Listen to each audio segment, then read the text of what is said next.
want to say?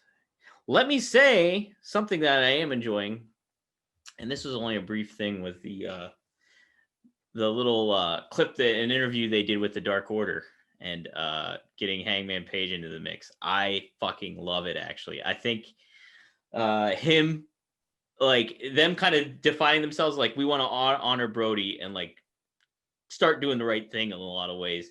And, like, then Page comes in and he's kind of buddying up with them a little bit. He's like, you know what? I'll let you know next week. I think it's setting them off in a pretty good path, and the path that makes the most sense right now. Because I mean, like, you see John Silver there, and he's like, acting all fanboy with Hangman, and like it's pretty funny and babyface like. So I like that segment. Marcus, what did you think? Yeah, well, I think that now there's a sense of solidarity when it comes to them all being baby faces, because before it felt like, okay, Silver and Reynolds are baby faces, Colt Cabana is a baby face, but basically everybody else is like an evil heel. You got Stu Grayson, he's evil. Evil Uno, the evil's right Evil. there. Tay Conti and her partner, well, mostly her partner Anna Jay. Like Anna Jay was very evil.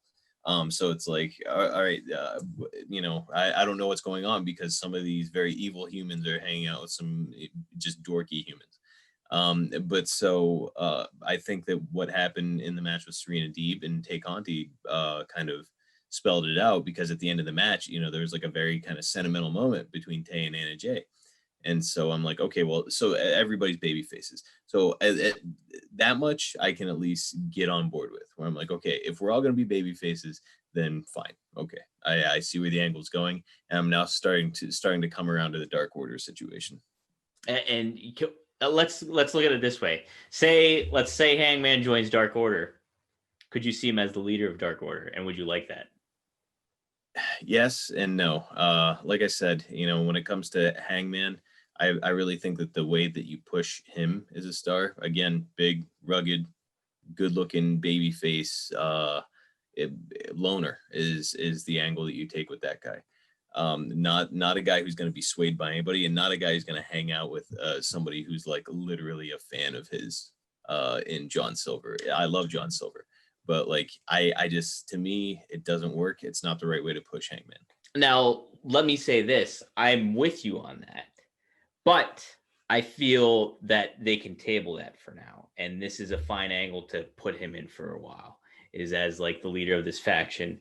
And then you eventually do make him go off on his own. Like, I think if he's the leader of something, he's still kind of has that rebellious outlaw attitude. Like, you can still play that off into that. I feel that's okay to do.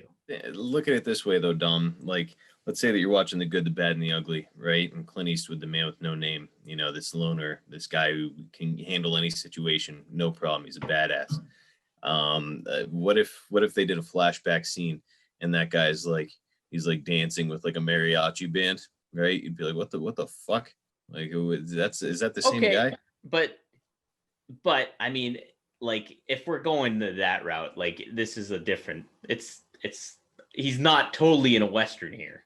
And like, yeah, Clint Eastwood's Man with No Name, Blondie, is clearly defined as the man with no name and just a loner traveler. While Hangman certainly has a lot, like, different layers to him that we've seen before.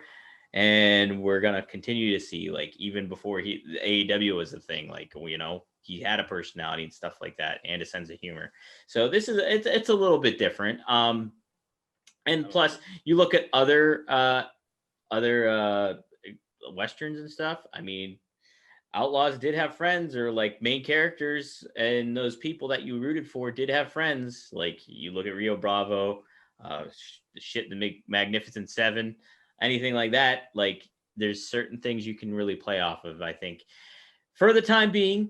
And then, like, because listen, we have a loner right now. We have that loner role, and that's filled by Jon Moxley. And to an extent, Darby Allin too. Like, if you don't count the whole alliance, like pseudo alliance here with Sting going on. So, I mean, those roles are kind of filled right now. I think you can kind of play this off with Hangman and make him, it's not going to damage him if you make him this leader of Dark Order. There's some humor to it.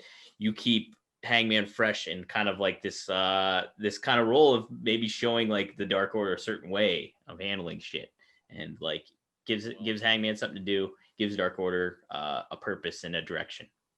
Well, damn it, Dominic, you brought me around again. That's twice now in one podcast. Look at that! Wow. The way that you did it though was by mentioning Rio Bravo, and I was like, nobody in there had like goofy friends. But then I was like, wait a minute, Stumpy. John Wayne was good friends with Stumpy back there at the jail. Hey, And, the old prospector. He was like, better watch out there.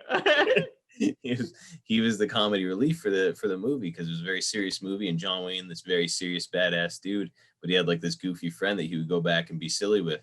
And I was like, damn it. Hey, dude, dude, what's happening? All right, Dom, that's two. You've gotten over on me today. I'm off my game. I'm off my game. Let's see if I can do 3 here coming up at some point.